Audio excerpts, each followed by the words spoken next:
عزیزی رفته سفر کی برمیگرده چشمونه مونده بدر کی برمیگرده چشمونه مونده بدر کی برمیگرده لحظه جدایمون دلگیریه میکرد لحظه جدایمون دلگیریه میکرد ایزی دردم بی خبر کی برمیگرده ایزی دردم بی خبر کی برمیگرده ایزی دردم بی خبر کی برمیگرده بگذارم همیشه عزیزان شما دربار شما باشند شما دنبال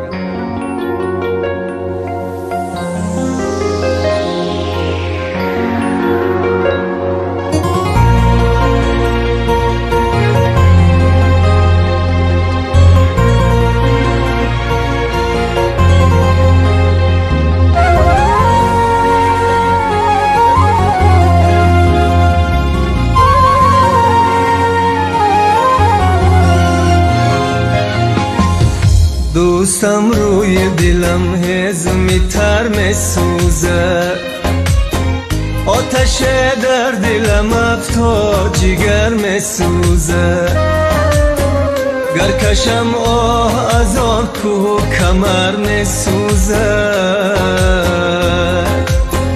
گر کشم آه از آن کوه کمر میسوزه چی کنم وای دلم چی کنم وای دلم بهر پدر میسوزه پدری خوشگلم و اسم از بایم کور از گریه شدم دیده بینایم کو مادری قابلم و اسم از بایم کور از گریه شدم دیده بینایم کور از گریه شدم دیده بینایم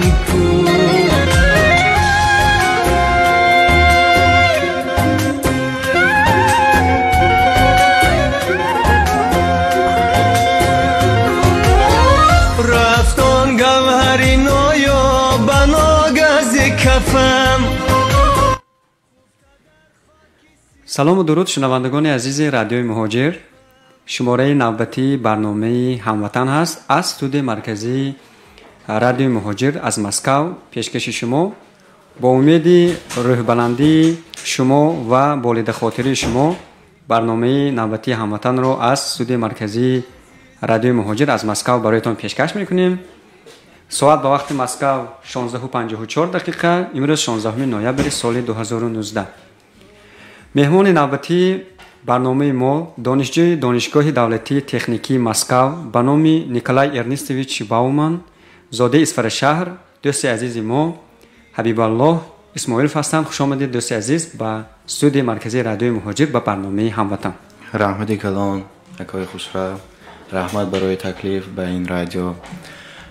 اولا مینداری خود رو به تمام تشکیل کنندگان رادیو مهاجر میرسانم که هر روز ما رو با خبرهای نو به نو تازه به تازه با خبر کرده می‌ایستند.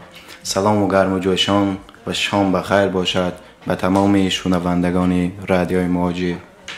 شنوندگان عزیز واقعا هم در مسکو علیکه شام است و یک شامی کمتر سردتر در مسکو انتظار است و ما کوشش میکنیم که با صحبتی گرم خود همراهی حبیب الله طبع شما رو طبع مهاجران و تمام تاجیکان جهان رو شاد گردانیم. چخیلی که گفتم حبیب الله دانشجوی دانشگاه تکنیکی مسکو به نام باومن هست و میخواستم در اول صحبت درباره تحصیلشان در این دانشگاه داخل شوی و تخصص فاکولته و برای آن مهاجران تاجیک و آن دانشجویان تاجیکی که در آینده میخواهند به دانشگاه مسکو تحصیل کنند یک معلومات میدادید. حبیب الله مرحمت. ملت هر قدر باسواد باشد دولت نیست همان قدر همان اندازه ترقی میکند. راستی زمان کودکی نادان بودم. зодаи як деҳаи хурдакаки Исфарамарз будам. кӯдаки нодон бо дасту рӯи ифлосе аз пушти гӯсфандчаронӣ кӯҳ ба кӯҳ мегаштам. орзу мекардам чӯпон шавам. ҳеҷ гаҳ дар сари ман донишгоҳҳои бо нуфузи Русия набуд ва орзуам намекардам. як бачаи деҳотӣ будам, як бачаи кӯҳӣ. ҳамеша ба волидайнам, ба модаркалонам мегуфтам ки чӯпон мешавам. волидайнам муқобили он буданд ки ман набояд дар қишлоқи худ, дар деҳаи худ таҳсил карда бошам, бояд дар мактаби шаҳр таҳсил карда бошам, то ин ки донишҳои замонаро аз худ карда бошам. ҳамин тавр маро маҷбур карданд ки ба мактаби шаҳр рафта бошам. мактаби шаҳри мо аз деҳаи мо хеле дур буд. номи деҳатон кадом деҳаи Исфара? Исфара деҳаи мо шаҳраки Сомониён. Шаҳраки Сомониён. деҳа Санглоқ аст. ҳамин тавр ман ба синфи якум ба мактаби миёнаи таҳсилоти умумии рақами 1 ба номи Александр Сергеевич Пушкини шаҳри Исфара рафтам. бегоҳ нақлиёт набуд. ман кӯч бастам ба хонаи модаркалонам дар шаҳри Исфара.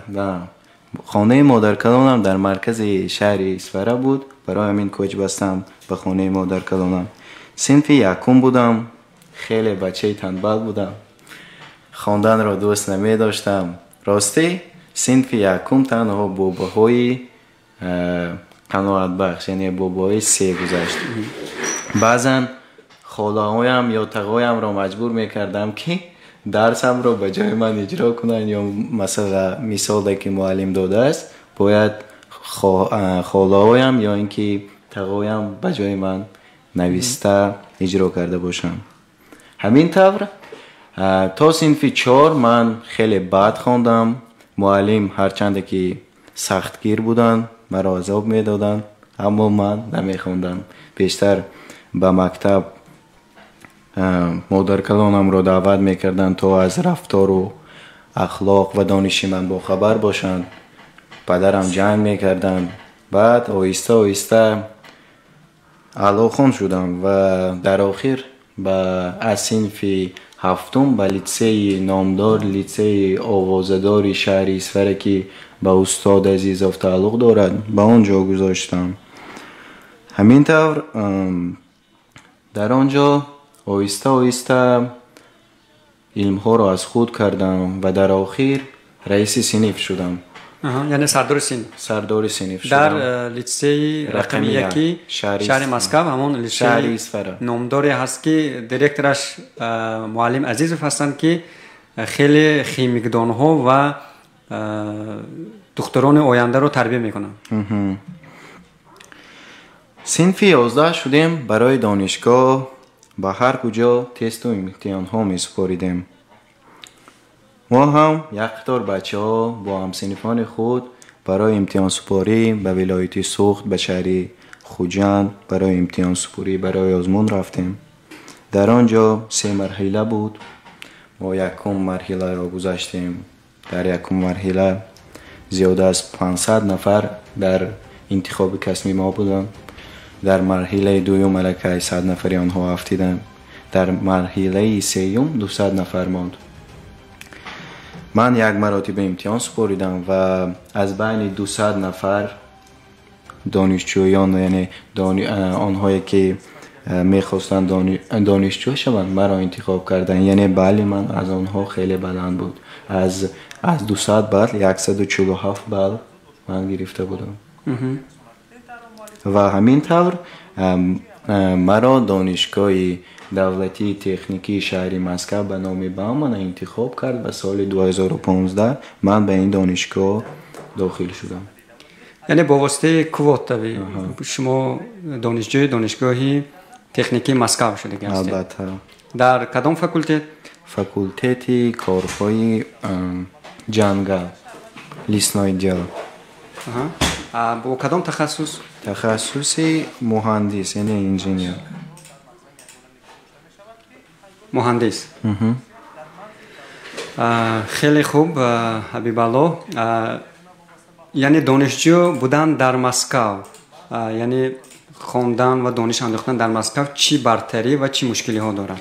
اصلا دانشجو بودن در شهر مسکو و دانشگاه دولتی تکنیکی بامان بودن، این به من افتخار است. یکم اول بامان دانشگاهی است که بیشتری جوانانی که در خارج کشور تحصیل کرده ایستادن میدونن این یکی از بهترین دانشگاه‌های روسیه است و در بین دانشگاه تکنیکی در روسیه در جای اول می‌ایستد. در اینجا اول خیلی مشکل بود، تحصیل خیلی مشکل بود، چون که در اینجا تنها بچه‌های بالاقدر می‌خواندن. من که در تاجیکستان هرچند که در لیسه تحصیل کرده بودم، اولا به من مشکلی ایجاد میکرد. تنها مهنت‌های زیاد میکردم، خیلی کم خوب میرفتم، 4-5 ساعت و اصلا مشکلی زیاد برای ما فن‌های انفرماتیکا، فیزیکا و خیمی بود، برای اینکه در اینجا تکنیکی است خیلی چقدر آموخته می شود. آهسته آهسته ما از خود کردیم، جوانانی که با من بودند یا اینکه دیگر دانشجویانی که از من پیش آمده بودند به من کمک کردند و همکورسان هم نیز دستیاری دراز کردن. آهسته آهسته آسان شد. برای دانشجویی که در مسکو تحصیل میکنه در یک ماه چقدر مبلغ صرف میشه به فکر شما؟ راستی به طرز میانه اگر خیلی که میگویند اگر با اقلانه استفاده بود یا اینکه اکنام کرد 8-9-10 هزار میرسد برای دانشجو، چون که راهگیرا است، خورد و خوراک است، باز بعضا علاوگی است که بغیر از دانشگاه به دیگر جا رفته میآموزه. شما در خوابگاه دانشگاه زندگی میکنید؟ البته در خوابگاه رایگان است یا نه؟ پولکی در یک ماه 1200 روبل. 1200 روبل در یک ماه برای خوابگاه میسپرید. دیگر دانشجوی تاجیک هم هستند در دانشگاه تکنیکی مسکو در فاکولتتی که شما میخونید؟ در فاکولتتی که من میخونم یگان دانشجوی تاجیک نیست، تنها من، یعنی این استرانیس همه روس زبان هستند. شما تنها شما تاجیک و با طریق کوتا؟ با طریق کوتا البته. اون دانشجویان روس و دیگر دانشجویی که در همراه شما میخوانند به یک دانشجوی تاجیک چی توجه و چی نظر دارند به فکر شما؟ راستی یکم مراتبه من 19 سپتامبر سال 2015 وارد مسکو شدم. 20 سپتامبر سال 2015 وارد دانشگاه شدم. دیرتر به دانشگاه آمدم چون که قرار من نبرآمده بود. یکمی مراتبه وارد دانشگاه شدم، صنف خانه یعنی درس خانه را یافتم، رفتم، همه با من با یک توجه نگاه میکنن. یک بچه سرخه بودم چون که آفتاب گرفته بود، بچه یک دهاتی. سراول اهمیت ندادن چون که آنها از طبقه بلند بودند، پدرهایشان صاحب کاران بلند یا در کارهای بلند می ایستادند. یک سال راستی دوستی نکردند. یک نفر همکورسی بهترینم تا حال دوستی بهترینم است، الکساندر ملکانوف، یعنی ساشا میگویم، بهترین دوستی که به من از روز یکم دستیاری دراز کرد، شناس شد. دیگر همکورسانم یک سال با من دوستی نکردن و اهمیتی هم ندادم چون که تاجیک بودم، از همین سبب باشد نمیدونم. واقعا من هم دانشگاه مسکو بودم، با روس ها آشنایی کردن کمی مشکل است، هم شناسایی شدن و یعنی نزدیک شدن با روس ها خیلی مشکل تر است. واقعا آنها توجهی ندارند، برای آنها تاجیک یک همیشه رمزی مهاجر یا کوچرو بود دارد. البته چون این گمان کردن. بعد آنها سوال دادن تو چه خیلی وارد این دانشگاه شده، چه خیلی تو به این دانشگاه داخل شده. با ما خیلی مشکل بود، در امتحان سپاری بله زیاد لازم بود، دانش کامل در کار بود، ما خیلی دشوار داخل شدیم. برای همین تو یک تاجیک چه خیلی به این دانشگاه داخل شده گفته سوال دادن و یعنی باوری هم نداشتن که من با واسطه دانش خود به این دانشگاه داخل شدم. توجهشون بدتر دیگر شد هنگامی که شما من 3 سال است که همراه تحصیل میکنید. یعنی شما توانستید که توجه دانشجویان روس را نسبت تاجیکان و تاجیک دیگر کنید؟ البته بعد از 1 سال تحصیل آنها با من خیلی دوست شدند، چون که سر اول یک مناسبت را اول همین توفهم یک خوب میکنند.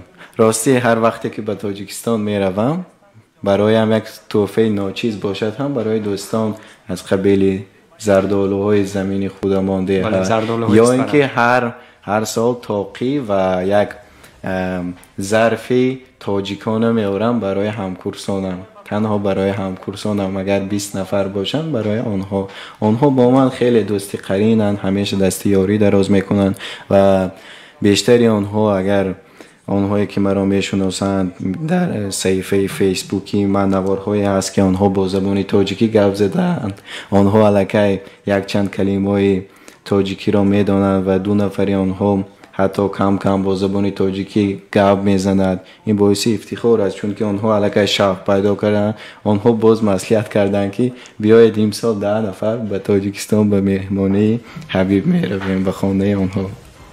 خیلی بهتر. و فکر شما باز چه چیزها دانشجویان روس از شما گرفتن و شما چه چیزهای از دانشجویان روس گرفتید؟ اصلا ما خود جوانان این اگر در داخل دولت در داخل تاجیکستان باشیم معرف کننده، اگر من معرف کننده عائله‌ام هستم، معرف کننده اولاد خود هستم، بیرون از آن ما معرف کننده ملت، معرف کننده تاجیکستان هستیم. برای همین من بیشتر کوشش میکنم خطاگی نکنم، بیشتر کوشش میکنم از جهت طرف مثبتش تاجیکستان را معرفی کنم، همیشه کوشش میکنم با آنها خوش معامله باشم، سخنهای بد نزنم، دستیاری دراز کنم، یا اینکه من تماما اگر آنهایی که خوب میدانند حالا در بین جوانان تماکو کشی، عرق خوری یا اینکه سخنهای قبیح در یک جمله همیشه استفاده برده می شود، همیشه در دهان آنها هست. اصلا من همیشه کوشش میکنم سخنهای قبیح نزده باشم. این را آنها درک کردند و در نزد من یگان سخن قبیح هم نمیزنند. آنها یعنی بعضا یک برادر 1 سال پیش یک همکورسم دانیل به من سوال داد و خواهش کرد که دین اسلام را قبول کند. آن از من آموخته است که من خیلی در بین بچه ها آرام هستم و آنها را حرمت میکنم، هرچند که به ورزشگاه ها میروم یا اینکه یک قوه دارم شاید آنها نداشته باشند، باز یک سخنهای میزنم که خواه بین دختران باشد، خواه یک بین جوانان به حقارت است یا اینکه حرمت آنها را همیشه در همه حالت احترام میکنم، حرمت میکنم. همین جهت همین خصلت ما را آنها پذیرفتند، آنها گفتند که خیلی با صبر است. از همین سبب آنها دوست میدارند تاجیکان را و اسلام را هم دوست میدارند. یک چیز را من از آنها آموختم که آنها با هر یک انسان دوست نمیشوند، تنها بعد آموختن انسان بعد دوستی قرین میشوند، جان خود را دریغ نمیدانند. بعد وقتی که ما یک کلمه داریم برادر میگویم، وقتی که اون را برادر گفتیم جانش را میدهد، میگوید من برادر نداشتم، برادر پیدا کردم. اصلا من همه‌اش را برادر یا دخترانش را خواهر و ناموس ننگی دختران را در بین دیگر بچگان، در بین دیگر دانشجویان همیشه حفظ میکنم، چون که آنها خواهران من هستند. همین خصلتم خیلی با آنها پسند آمد. با هم کورسونم روزه میرفتیم در یک جا حقارت کردن بچه های روس، هرچند که این دخترهای هم روس بودن، طرفش را گرفتم رفتم گپ زدم در بین اون دخترها. یعنی بعد از آن اعتبار گرفتم که این حتی یک مهاجر بچه یک از دیگر دولت همکورسان ما، یک همشهریان ما در نزد ما نشسته ما را حقارت میکند یا دیگر نیست، اما دیگر ملت ما را محافظت میکند. یک باز عشق برای مهاجران، یک توجه دیگری پیدا شد، یک حرمت کلانه برای آنها.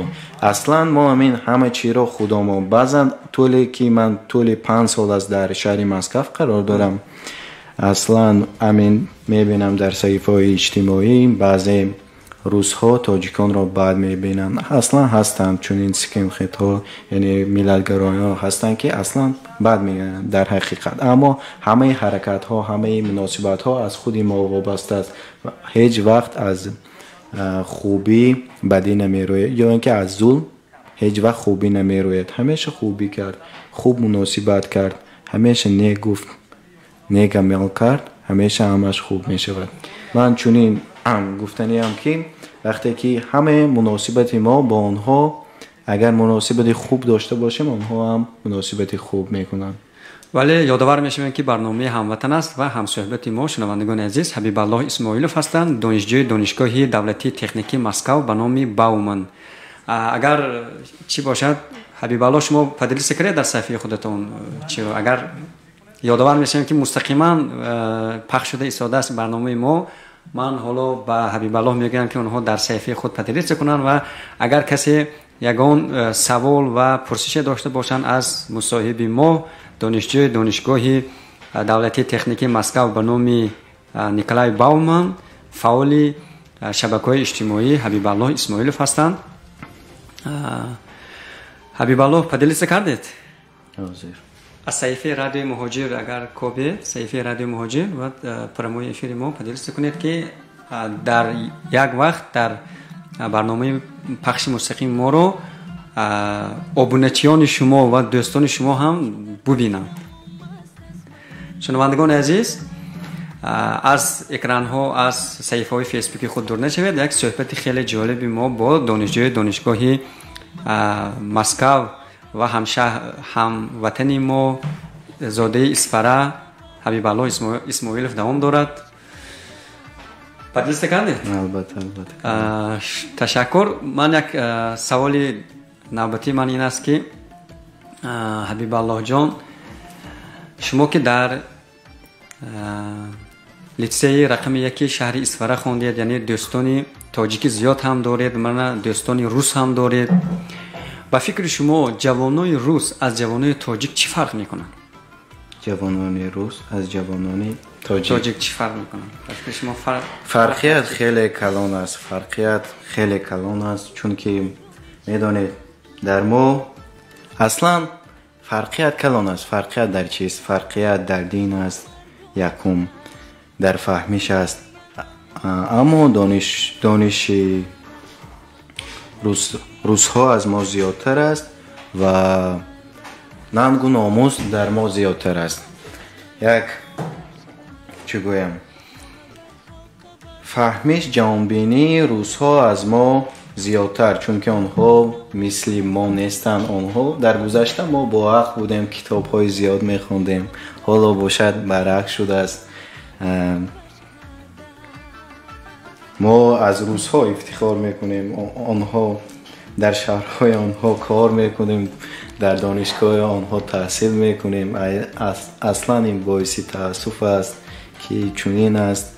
اما ما جوانان وعده میدیم و حرکت میکنیم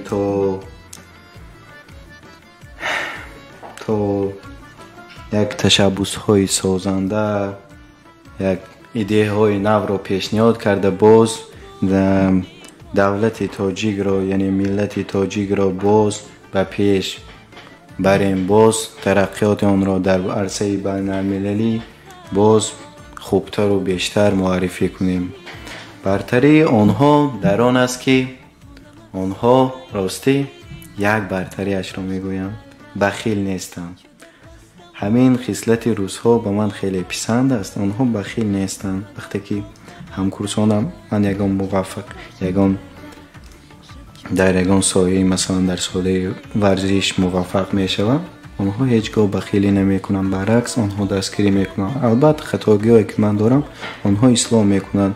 یعنی در ملت تاجیک باشد اصلا در ریشه ما بخیلی هست. ما خیلی بخیل هستیم، برادر خود را سیاه میکنیم و اگر یک برادر موفق شد تنقید و نیست، یک طرفی است، تهمت‌های خشکوفالی میکنیم تا آن را از بین بریم به جای آن صایب شویم. چون این بخیلی داریم. باز در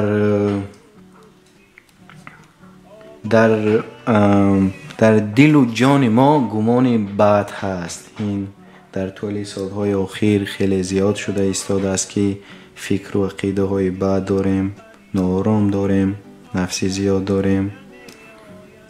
همیشه 70-80% ما همیشه گمان بد میکنیم. چون این است.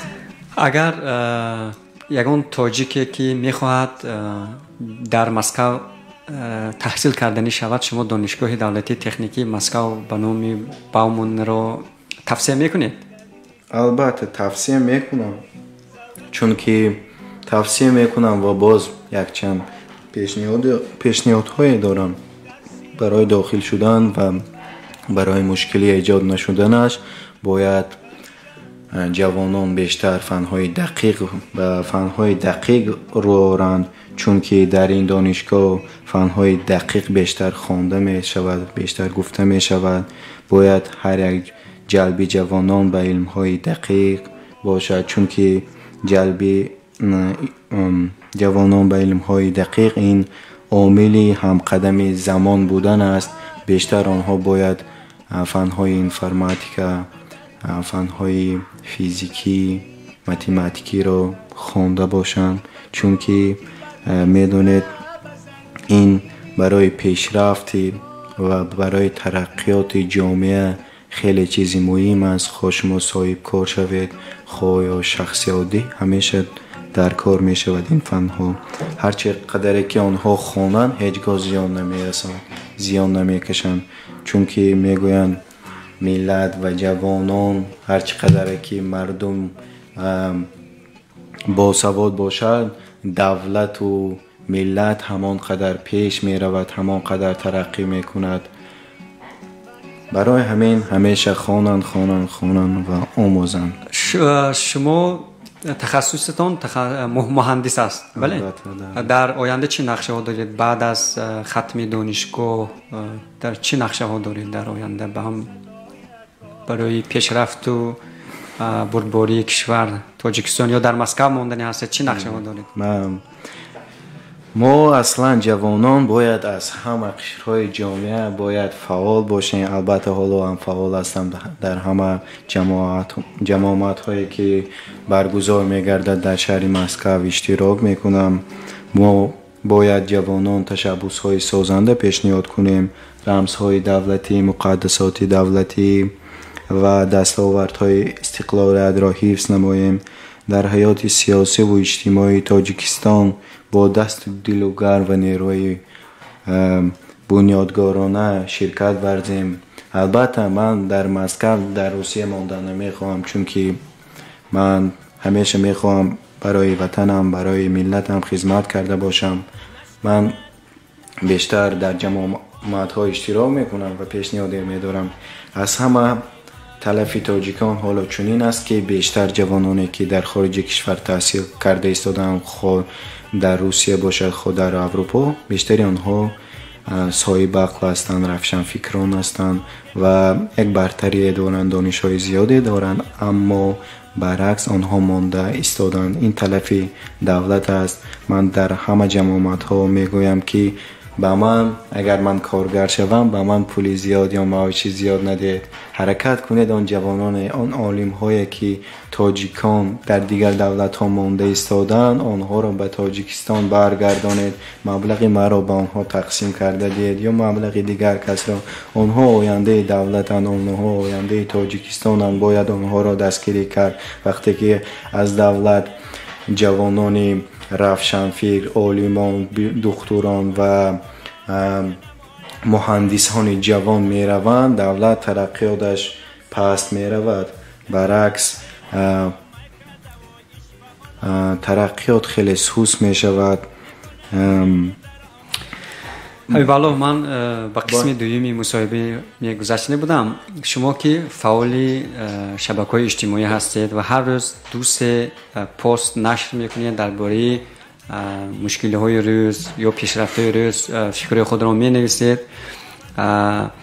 инҷо ба фикрам шумо администратори гурӯҳи Исфара ҳам ҳастед. албатта, ман дар саҳифаи иҷтимоӣ хеле фаъол ҳастам ва зиёда аз 100,000 обунагар дорам. 2 саҳифаи Исфара дорам ва 1 саҳифаи Тоҷикистон дар саҳифаи ВКонтакте. ростиам 100,000 обунгар дорам ва ҳар роз зиёда аз 4-5 мавзӯи нашр мекунам то барои хонандагони худ, барои обунгарони худ ки онҳо як маънавиёте гирифта бошанд. инҷо як дар саҳифаи фейсбуки шумо як мақолаи шуморо ман мехонам. мо ба куҷо меравем, намедонам аз чӣ шурӯъ кунам. ба мо чӣ шуда истода аст? ҷомеаи мо дигар шуда истодааст. ба ҷои тараққиву ташаккул баръакс ба поён рафта истодаем. мусалмонӣ як тараф истад, одаму одамгарӣ намонда истодааст. одамон бекоранд ё хеле боақл шудаанд. вориди шабакаҳои иҷтимоӣ мешавӣ, ҳама сиёсатмадоранд. ҳоло он ки худи сиёсатмадорон аз сиёсат мехабаранд. ҳама ҳокимият мехоҳанд, ҳама мартабаи баланд мехоҳад. хоҳ донишҷӯён бошад, хоҳ ҷавонон, хоҳ муҳоҷирон аҳл нестанд. ҳама ба қисмҳо ҷудо шуда истодааст. ҳеҷ кас ислоҳ шудан намехоҳад, ҳама ислоҳ кардан мехоҳад. ҳеҷ кас гӯш кардан намехоҳад, ҳама гуфтан мехоҳад. сабру таҳаммул дар мо нест. ҳар рӯз як ғайбату тӯҳмату бӯҳтон. ҳамаро ғайбат мекунем. хоҳ муаллим, хоҳ духтур, хоҳ шоир, хоҳ нависанда, фарқе надорад. мо бадбин шуда истодаем. танҳо ҷиҳати мусбӣ чизро мекобем. ҳоло дунё пур аз зебогист. ин як порча аз мақолаи шумо дар саҳифаи фейсбуки шумо. ман пурсида ҳастам ки сабаби чунин шудани мардуми мо, ҷавонони мо, яъне якдигарро дӯст надоштан, аз якдигар нафрат кардан, муттаҳид набудан, сабаби асосӣ дар чист ба фикри шумо? медонед, ҷанбаҳои ин иллат дар худи мост, дар худи ниҳоди инсонҳост, дар тарбияи нодуруст, дар кинаи буғ, рашку ҳасуд, нафси саркаш, васвасаи шайтони лаин аст. ҳамаи камбудӣ дар худи мост. таърих ва таҷрибаҳои зиндагӣ нишон медиҳад ки дар ҳар давру замон танҳо бо воситаи илму дониш ва маърифат ба комёбӣ ва музаффариятҳо инсонҳо ноил шуданд. решаи ҳамаи бадбахтиҳои мо дониши кофӣ надоштан, кам таҳлил кардан, мантиқан яъне логически фикр накардан ва наомӯхтан аст. аз ҳама сабаби асосиаш наомӯхтан аст. мо медонем ки чиро намедонем, боз мегӯем ки ҳама чиро медонем, вале намеомӯзем. сабаби асосӣ ҳамин аст. мо бояд, ҳарчанде ки мо тоҷикон мусулмон ҳастем, бояд ҳам дониши динӣ ҳам дунявӣ дошта бошем. дар мактабу донишгоҳ корҳои фаҳмондадӣ мешавад, аммо сабаб чист ки ҷавонон боз гумроҳ мешаванд ё ин ки ҳама бахил аст.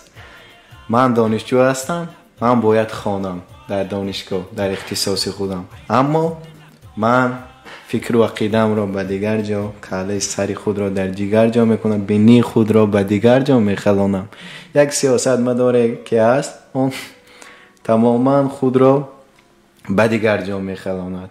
як имоме ҳаст, дигар корро мекунад, я дигаре ҳаст, имоми мекунад. яъне шумо гуфтане ҳастед ки мардуми мо, яъне ҳам ҷавонони мо, ҳама аз рӯи ихтисоси худаш гап намезанад. албатта чунин аст. рост одами оддӣ мехоҳад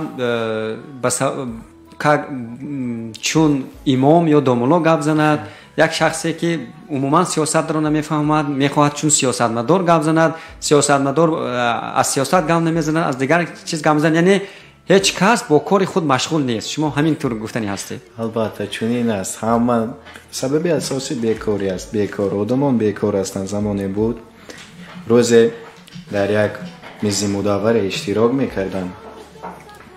сабаб чист? ҳоло мардум дар як мизи мудавваре оид ба терроризм ва экстремизм яъне ифротгароӣ иштирок мекарданд. дар кадом ин мушаххасан? дар сафорати ҷумҳурии тоҷикистон, дар федератсияи русия. дар он ҷо иштирок мекардам. ҷавонон хеле мантиқан кам фикр мекунанд, کم تحلیل میکنن. میگویند ما دانشی کافی نداریم، دانش نداریم، برای همین جوانان گمراه شده ایستاده است، تروریست شده ایستاده است. مثال آوردم، گفتم زمانی بود در اتحاد شوروی، یعنی مردم تاجیک کلخاسچی بودن، چونین کارها نبود، چونین بیراهی، چونین گمراهی نبود و کم تروریست نام خیلی چیزها در تاجیکان تماما نبود. سبب چیست؟ آدمان در دانشگاه های با نفوذ دانش های کافی نداشتن، آنها کار میکردن شب و روز در کلخاز، همیشه از پشت گوسفند یا که گاو ها میگشتن، اما چونین بیراهگی نبود، چونین یک بدبینی بخیلی نبود، چونین یک گمراهی نبود. سبب چیه که حالا علم و تکنیک پیش رفته ایستاده است، در دانشگاه های بهترینی دنیا تحصیل میکنیم، دانش های به فکرم دانش های کافی هم داریم اما گمراه میشویم. سبب در چیست؟ سوال دادم، همه حیران شد. بیدانشی چونین نیست، سبب اساسی آدمان بیکاری است. وقتی که انسان بیکار ما بر کار دست میرسند، هر فکری به سرش آمد گفتن میگیره. انسان باید به یک کار باید مشغول شده باشد، به یک کاری خوب، همیشه فکر و خیالش به یگان چیز بند بودنش لازم است. با فکر شما چرا مهاجران تاجیک، جوانان تاجیک و جوانان قفقاز، جوانان داغستان، جوانان چچن در طرز لباس پوشی، در آداب و رفتار با آنها تقلید میکنند؟ به فکر شما سبب چیست؟ حتی همون توقیه که جوانان داغستان و جوانان چچن در بر میکنند، جوانان تاجیک هم با هوس به بر میکنند، حالا که ما توقی ملی داریم. مثال قرقیزان توقی خودشان رو میپوشند در مسکو، در رسوی فرهنگی، در رسوی جشنی. من شما رو میبینم که در معرکه هایی که در سفارت میشود یا در دانشگاه میشود، شما همون توقی چستی اسفرگی که هست با همون توقیتان همیشه ببر میکنید و اشتراک میکنید. سبب چیست که جوانان تاجیک با جوانان قفقاز، ملتی که از شمارهشون از ملت تاجیک خرد هستند، کم هستند، تقلید میکنند؟ برای چی به فکر شما؟ ما یعنی هویت ملی نداریم، یا اینکه خودشناسی ملی چیست؟ خودشناسی تا چه اندازه ما خودشناس و وطن دوست هستیم؟ طول سالهای زیاد، البته طول همین سالهای آخر، جوانان ما با دیگر ملت ها از قبیل چچن ها و داغستانی ها یعنی تقلید میکنند، فرهنگ آنها را معرفی میکنند، یعنی پپاخه میگویند، سرپوش آنها را در هر کجا گرفته عکس برداری میکنند و با این فخر میکنند و از پشت کیم کدام ورزشکران دیگر دولت ها، دیگر ملت ها در کوچه ها هنگامه میزنند وقتی که یک تاجیک غالب میشود در مسابقه بین المللی آوازی نمیبرند. باز سبب اساسی در آن است که آنها تاریخ خود را نمیدانند. تاریخ یک طرف است. اگر آنها یک اولاد خود را پرسید، اگر مادرکران یا بابای خود را از آنها یک قدر بالاتر را پرسید، آنها نمیدانند. شخصا من هم سه اولاد خود را میشناسم. خلاص باید که همه آن را تاریخ را خوب دانست. جوانان تاریخ یک طرف است، نام و نسب باباشان بابایش را نمیدانند. چون این است، چون این ما وقتی که اسلام میگوییم بیشتری جوانان گمراهی در امین است، بیشتر به فدراسیون روسیه آمده ایستادند، آنها دانشی کافی ندارند. بیشتر من هیچ کس را گنده نمیکنم، در حق یگان کس سخنی بد نمیگویم، اما در یک بعضا جایها، بعضا مسجدهایی که میروی نمازخانه داغستانی و البته فرق میکند از نمازخانه ما، یا نمازخانه چچنسا فرق میکند از نمازخانه ما به مذهب ابو حنیفه مذهب ما چنین است، آنها دیگر مذهب هستند. برای همین در مسجدها هم آنها تقلید میکنند، نمازخانه آنها هم دیگر است. این آورده میرسد به نابود شوی ملت، هرچند که در داخل مملکت یا بیرون از آن در فدراسیون روسیه کارگران و کاربران سفارت جمهوری تاجیکستان فهماندهی بین جوانان یا اینکه مهاجران میگذارانند باز گمراهی است. باز چون که ما نمی‌آموزیم. سبب اساسی گمراهی ما ناآموختن است، کم تحلیل کردن است، از گذشته خود بیخبری است. حبیبالله حاضر یک چند دقیقه پیش ما گفتیم که یعنی مردمی ما همه کاری خودش رو نمیکنند، کاری خودش رو یک سو میگذارد، با دیگر کار مشغول است و برای همین خیلی نافهمی زیاد میشود. وقتی که صفحه فیسبوکی شما رو من نظر کردم، شما هم خود از روی تخصص که مهندس هستید، از روی تخصصتون کم چیزها می نویسید درباره تخصصتون. درباره همین چی گفته نیستید؟ آیا در آینده می شود که مثال شما اون نوگانی های علمی که در ساحه مهندسی هست، یعنی در ساحه خودتون باید باز چیزها نویسید؟ البته من راستی 2015 اگر داخل شده باشم من فاکولته هم را عوض کردم. من 3 سال در فاکولته жизни обеспечения работа холодильников کار کردم، تحصیل کردم. بعد فاکولته ام را عوض کردم. سبب چیست؟ فاکولته ام را به کارهای خواجگی جنگل و قشلاق عوض کردم. سبب در آن بود که در تاجیکستان جنگل خیلی کم است، درخت‌ها کم است. من میخواهم ساحه جنگل و ساحه کشاورزی را در تاجیکستان ترقی دهم و اون افغانی‌هایی که و اون دانش‌هایی که من در اینجا می‌آموزم من حتما در تاجیکستان تطبیق کردن می‌خواهم. پیش بینی یعنی یک چند پیشنهادهای خود را علیه من با حکومت اجرایی شهری اصفهان علیه پیشنهاد کردم. اونها مرا پیشنهادهای مرا پذیرفتن و قبول کردن. اصلا ما می‌خواهیم دولت ما ترقی کرده باشد، قشر جامعه ما همیشه باید فعال باشد، یعنی تشبس‌های سازنده همیشه جوانان پیشنهاد کرده باشند. من هم پیشنهاد میکنم. من فکرها و عقیده‌های خود یا اینکه آن نقشه‌ای که من دارم من میسازم، پروژه میگویم، یعنی پروژه خود را لایحه خود را من علیه ساختم و پیشنهاد امسال ماه اوگوست بود به رئیس شهر اصفهان محترم سلام‌الدین سجادالدین زاده پیشنهاد کرده بودم. اون کس پذیرفتند و دعوت کردند برای کار به شهر اصفهان. البته ما پیشنهاد میکنیم. البته فیسبوک که آن صفحه فعال است و در آنجا سیاسی است. برای من در آنجا بیشتر به سیاست هم کار ندارم. بیشتر اگر موضوعهای مرا خوانده باشید بیشتر موضوعهای من اخلاقی یعنی پندی چنین است. بله، واقعا خواجگی قشلاق تاجیکستان سایه کشاورزی به یک اصلاحات خیلی نیاز دارد برای آن که پس از پاشخوری اتحاد شوروی برای هم کارکرد زمین هم پرورش هر گونه زراعت ها و سبزیجات ها و همه حاصلاتی که هست باید تکنولوژی های نو جاری نشده است. اگر در عموم گیریم تکنولوژی های نو خیلی کم است و واقعا تاجیکستان با شما برای متخصصان نیاز دارد که هم تکنولوژی های نو رو در ساحه کشاورزی جاری کند و محصولات طبیعی که تاجیکستان دارد هم استحصال زیاد شود و هم به خارج صادر کرده شود.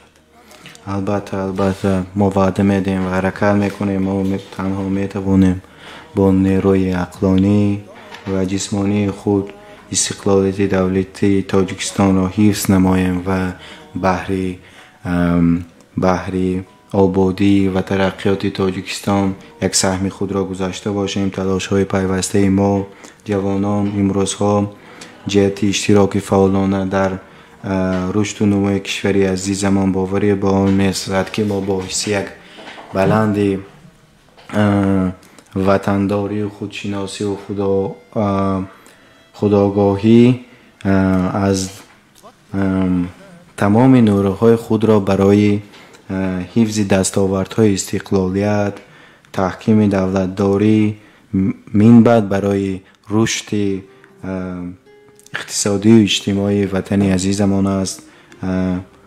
سفربر کرده باشیم و همیشه وعده میدیم که در آینده اون دانش‌هایی که در اینجا می‌آموزیم و حالا این دانش‌های ما خیلی کم است، ناچیز است، اصلا من هیچ چیز را نمیدونم، اما کوشش میکنم یک چیز خوبی را آموخته باشم و در آینده به دیگران هم آموزانیده باشم و در حیات تطبیق کرده یک برای ترقیات دولت و شهر خود سهمی ارزنده خود را گذاشته باشیم. تشکر. شنوندگان عزیز، یادآور می‌شوم که برنامه نوبتی هموطن هست، مستقیما از شهر مسکو از استودیو رادیوی مهاجر برایتان پخش می‌شود و همصحبت ما حبیب الله اسماعیلوف، دانشجوی دانشگاه دولتی تکنیکی مسکو به نام باومن و فعال شبکه‌های اجتماعی است زاده شهر اصفهان.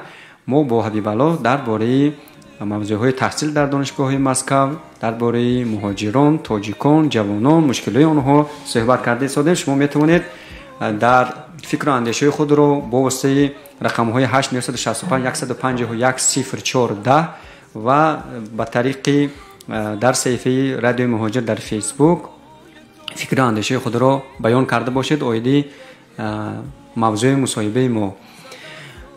حبیب الله، شما تابستانی همین سال در تاجیکستان بودید و در انجمن پنجمی محفل جوانان در خارج کشور تحصیل داشته اشتراک کردید و درباره همین سفرتان کمتر نقل میکردید برای مهاجران و یک نگاه میکردید به چی ما که شما رو با نظر بینم. البته امسال ما سفر کردیم به دوشنبه به ولایت صبح و در آخر در گلستان در خوجند ماندیم. راستی من سفر نکردم، به دیگر کارهای زیاد داشتم و یک چند لایحه‌ای که گفتم پیشنهاد کرده بودم به حاکمیت شهر خودمان، به حاکمیت اجرایی شهر اصفهان. در آنجا بسیار کارها بود، برای همین من تنها توانستم در خوجند اشتراک کرده باشم. تنها در خوجند طول 3 روز ما در آنجا اشتراک کردیم، با جوانانی در خارج کشور تحصیل داشته با همه آنها شناس شدیم. آن دانش‌هایی که ما گرفته بودیم به یکدیگر رسانیدیم و باز دستگیری کردند از طرف حکومت جمهوری تاجیکستان و وعده دادند که باز در آینده با کارها در تاجیکستان تأمین میکنند. چند نفر اشتراک داشتند و در کجاها میخوندن؟ راستی زیاده از 15 دولت های دنیا بودند. در آنها یعنی دانشجویانی که در 15 دولت های خارجی کشور تحصیل میکردند از اروپا بودند، از روسیه، بیشتری آنها از روسیه بودند، از اروپا. نتیجه همه اینها یعنی متحد گردیدن جوانانی در خارج کشور تحصیل داشته، دریافتن کادرهای بالیاقت، تشکل وحدت و همدلی میان دانشجویان و پشتیبانی از سیاست دولتی جمهوری تاجیکستان بود. ما راستی خیلی شاد هستیم که چنین چاره‌بینی ها از طرف حکومت جمهوری تاجیکستان تشکیل کرده میشه و برای ما چنین جماعت ها، چنین یک محفل های هستند که دستگیری میکنن همیشه برای متحد شدن، برای یک تبلیغ و دستگیری دانش، برای باز با ما یک روحیه نو داد به سال آینده، یعنی سال 2020 و 2021. ما باز وعده دادیم که سالهای دیگر کوشش میکنیم بیشتر دانش آموزیم، بیشتر تاجیکستان را در دیگر دولت و ملت ها، در بین دیگر دولت و ملت ها از جهت خوبش معرفی کنیم و همیشه برای تاجیکستان آن نقشه‌ای که داریم، آن لایه‌هایی که هست برای آبادی و ترقیات بیشتر پیشنهاد کرده باشیم. در саҳифаи фейсбуктон як наворе ҳаст ки шумо барои мактаби интернет, барои интернети бачагонаи шаҳри Исфара буд, дар ёдам нест, як дастархон кушодед, дар бораи ҳамин контар нақл мекардед. ростӣ мо як ташкилоте дорем, ташкилоти ҷамъияти ормони дилҳо аст, дар шаҳри Исфара кор ва фаъолият дорад.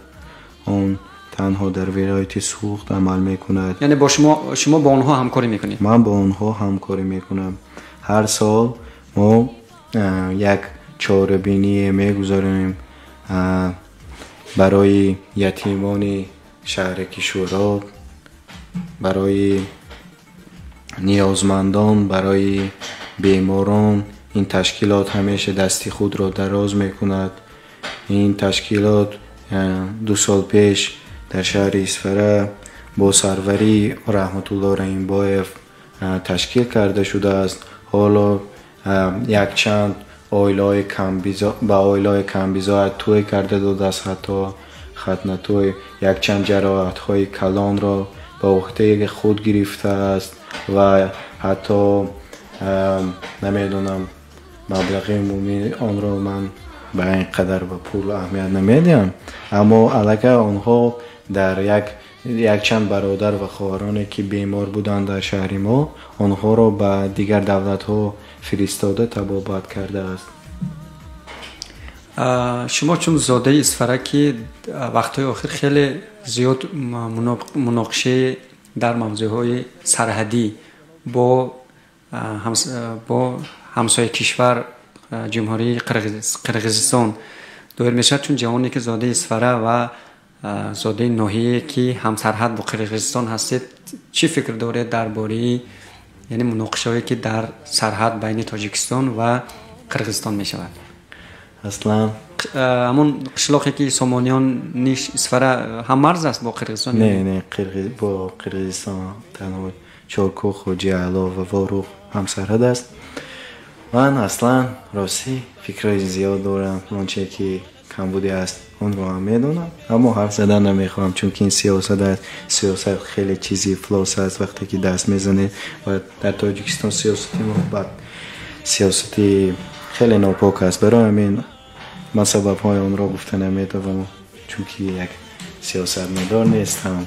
барои ҳамин оиди сиёсат амоман ман гап задан намехоҳам. ростӣ сабабаш хеле зиёд аст. сабаби асосиро худи сиёсатмадорон намебинанд, аммо вақте ки мо сухан мекунем, чунки як тоҷик як хислате дорад, критика яъне танқидро ба худ намегиранд. вақте ки танқид мешавад, онҳо як тӯҳмати нохушкӣ мекунанд. барои ҳамин ором будан ва хомӯш истодан хубтар аст. ташаккур ҳабибалло. шумо бо варзиш ҳам машғул ҳастед? бо самбо ба фикрам? албатта не, ман ба ҳама намуди варзиш машғул ҳастам. ман то синфи 9 ба бокс машғул будам. ростӣ маро ба мусобиқаҳои яъне байни давлатӣ, яъне ба давлати Қирғизистон даъват карданд падарам. баъд ба ман як хитобе карданд, тамом боксро ба як сӯ гузор. агар хоҳӣ танҳо ба гӯштани тарзи озод машғул мешавӣ ё давидан. баъд ман партофтам боксро. баъд аз он машғул шудам ба гӯштани тарзи озод. онро ҳам тӯли 2 сол то синфи 11 дар шаҳри Исфара машқу тамрин мекардем. оҳиста онро ҳам сӯи як сӯ гузоштем. баъд омадам ба Москав. машғул шудам ба муҳорибаи омехта. бойбеш правда? ҳарчанде ки падарам муқобили ин буданд, намедонистанд ки ман ба чунин варзиш машғул ҳастам. дар дили ман чунин варзиш хеле ишқи сахт аст. машғул шудам ва иштирок кардам дар мусобиқа. ҷароҳат бардоштам. 1 сол ман истироҳат кардам. хеле ҷароҳати вазнин бардошт пойҳоям. ман давида наметавонистам, яъне лахми пойҳои гӯшти поям дарид. шумо хостед бо варзиши омехта ҳамчун варзиши профессионалӣ машғул шавед, на барои ҳамчун хобби ва муҳофизати худ, балки профессионал хостед? варзиши касбӣ. албатта ман як папров, яъне ман як маротиба اشتراک هم کردم، اما خیلی جراحتی وزنین گرفتم چون که این بار اول بود، یگان تجربه نداشتم. راستی خیلی کلته خوردم، جراحت برداشت پایهایم. 1 سال استراحت کردم. حالا تمرین میکنم با برادران داغستانی و این گوشه با سامبو، ولی در یگان مسابقه ها اشتراک نمیکنم، تنها برای خودم از تو خلاص. با جوانان تاجیک، با مهاجران تاجیک، شما که یک جوانی هستید که واقعا می شود یک نمونه گفت برای آن که شما هم جوانی هستید که دانش دینی دارید، هم جوانی هستید که با ورزش مشغول هستید، هم جوانی هستید که در مسکو تحصیل میکنید، هم جوانی هستید که در کارهای جمعیتی اشتراک میکنید، هم در چهاره‌بینی‌هایی که سفارت جاری میکند، هم چهاره‌بینی‌هایی که در تاجیکستان میشوند در تاجیکستان سفر کنید، هم از حال یتیمانی که در مکتب اینترنت هست خبر میگیرید، هم در انجمن‌ها اشتراک میکنید، هم در فیسبوک فعال هستید. یعنی میشود گفت که شما یک جوانی نمونه هستید برای اون که هم با از خود از تاجیک بودنتان فخر میکنید و در کجایی که نباشید همون با توقی اسفرگی میروید. با فکر شما جوانی امروزی تاجیک باید چگونه باشد؟ یعنی جوانی معاصر تاجیک که خواه در مسکو باشد، خواه در تاجیکستان، خواه در تمام گوشه کنار دنیا نباشد، جوانی تاجیک چگونه باشد که باید هم خود پیشرفت کند و هم برای پیشرفت و ترقیات تاجیکستان کمک کند؟ یکم در دل بخیلی حسود نداشته باشه. دوم ناترس بودن اشتکار. وقتی که برای ناترس شدن انسان باید ایمان کامل داشته باشد، خدا را بشناسد. وقتی که انسان ایمان کامل می‌دارد، خوب و بد را فرق می‌کند. انسان وقتی که نیتی نیک دارد، چنانه که در عرفیت میگویند نیتی نیک نیمی دولت است. همه چیز از نیت آغاز می شود، از سر آغاز می شود. نیت که نیک باشد همیشه انجامش هم نیک است. باید همیشه در این دنیای دو روزه تنها نیکی و نکوکاری میماند و خلاص. برای همین باید در دل ما همیشه خداوند کریم، باید الهی از خداوند کریم میپرسیم، طلب میکنیم که در دل بندگانش دوستی و رفاقت و دل پاک را برطرف کرده باشد و همیشه ما را برای راست عطا فرماید و ایمان کامل دهد. برای جوانان باید با یک پارچگی برادری رو آورند، چون که در همه حالات تنها تاجیک به تاجیک دلش میسوزد و خلاص، و تنها تاجیک را دستگیری میکند خلاص. دیگر دولت یا دیگر ملت دلش به تاجیکستان یا اینکه به تاجیک هیچگاه نمیسوزد.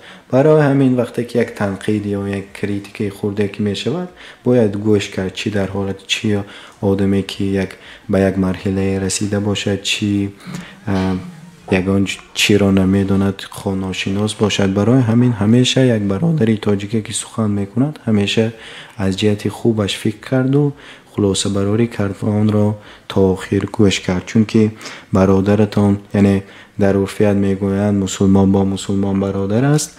برادر شما هیچ وقت به شما بدی نمیخواهد، یعنی تاجیکی دیگر به شما بدی نمیخواهد. برای همین تنها مؤمن برای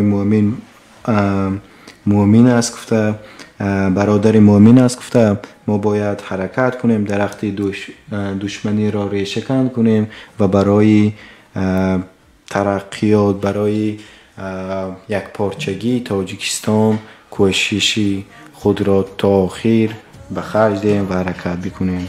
یعنی شما گفتنی هستید که باید تاجیکان متحد باشند، یکدیگر را دوست دارند، اگر تنقید میکنند تنقید سازنده باشند و کسی که تنقید میشنود تنقید را همچون دشمنی نبیند و برای اصلاح خود ببیند. سبب پیش نرفتن ما این هست، ما تنقید را تماما گوش نمیکنیم. تاجیک چون از وقتی که یک همین در صفحه فیسبوک کسی تو رو تنقید کرد گمان میکنه که وای دشمنی توست. البته ما تاجیکان چون این فکر داریم، فکرهای ما بعد از جهانبینی ما خیلی کند است، کم تحلیل میکنیم. وقتی که تنقید میکنن یعنی کریتیک میکنن، آدما میگویند که این دشمنی من است یا اینکه مرا بد میبیند یا اینکه این جای مرا گرفتن میخواهیم بدبین است. هر خیر فکرها به سر انسان میآید یا یک تهمت ناچیزی میکنند و میبرند یا اینکه اگر در زیر کامنتار یا در زیر شرح من هم بسیار آدما مینویسند یعنی تنقید میکنند. البته میگویند که چون این رسم رو نگذار. البته در آنجا من بعضا با مایک یعنی رسم خود رو میگذارم این ناراحتی چون که در آنجا زنان هستن کودکان هستن این خوب نیست. البته من خطاگی خودم رو همیشه به تنم میگیرم چون که آدمان هم اگر یک دو سه سر یک سر بیشتر فکر میکنه با عقل‌تر است. یا یک انگشت میشماریم یعنی تاجیکان باید اول متحد باشن، تنقید پذیر باشن، دوم سوم گمانی نیک داشته باشن، گمانی نیک یکدیگر رو دوست دارن، گمان نیک داشته باشن. با جوان تاجیک چی با پیش بردن؟ دانش آموزن، یک هویت ملی، خودشناسی ملی را باید دانند، تاریخ خود را دانند و تاریخ خود را همیشه آموزند چون که با تاریخ ما آینده خود را میسازیم. ما باید همیشه دوست اتفاق باشیم، باید یک پارچگی باشیم، با یک پارچگی و اتحادی رو بیاریم. امیدوارم که شنوندگان از رادیو مهاجر خسته نشدن. شما خسته نشدید حبیب الله؟ نه من بسیار گپ زدم میگیرم توپگو هم میزنم. خیلی یک صحبتی زیبا و جالبی با حبیب الله داشتیم. واقعا در این سردی های مسکو یک صحبت گرم ما به شنوندگان و تاجیکانی که در سردی ها هستن گرمی میبخشند امیدوارم. و از حبیب الله من هنگامی که مسجد میکردیم برای مصاحبه خیلی پرسیدم که با همون تاخی اسفرگی آیان از بس که هوا خنک بود تاخی رو همراهشون نگرفتن و در صحیفه اونکار در رسمهاشون میبینید چی تمنیاتی برای شنوندگان رادیوی مهاجر دارید حبیب الله؟ شام بخیر باشد شنوندگان رادیوی مهاجر، یک بار دیگر السلام علیکم. خداوند کریم بر یک شما بر یک ما ایمان کامل دانش کامل عطا فرماید. خداوند کریم همدلی مهربانی دوستی را بین تاجیکستانیان و تمام عالم مستحکم نماید. سلامت و سربلند موفق و کامیاب باشید. از درگاه خداوند به هر یکی شما به هر یکی خاندان شما صلح و آرامی فیض و برکت اقبال و خوشبختی آرزومندم. همیشه در پناه الله باشید. تشکر حبیب الله و شنوندگان عزیز، امیدوارم که خسته نشدید و یک صحبت جالبی داشتیم. بار دیگر حبیب الله اسماعیلوف دانشجوی دانشگاه دولتی تکنیکی مسکو به نام نیکلای ارنستویچ باومان بودند. از تشریفشان به استودیوی مرکزی رادیوی مهاجر تشکر میکنیم. شنوندگان عزیزی که ما را شنیدن تشکر برای اون که ما را شنیدید و از همکاسب عزیزم بهرالدین صابری رو برای کمکشان تشکر میکنیم. تا برنامه‌های دیگری هموطن در پناه خداوند منان بمانید. برنامه‌های دیگری رادیوی مهاجر ادامه دارد. هر پیشنهادی که برای برنامه ما دارید فکر و اندیشه خود را در صفحه فیسبوکی رادیوی مهاجر، در واتساپ در رقم‌های برای رقم‌های 8965 151 0410 نویسید و در صفحه رادیوی مهاجر در یوتیوب ابونه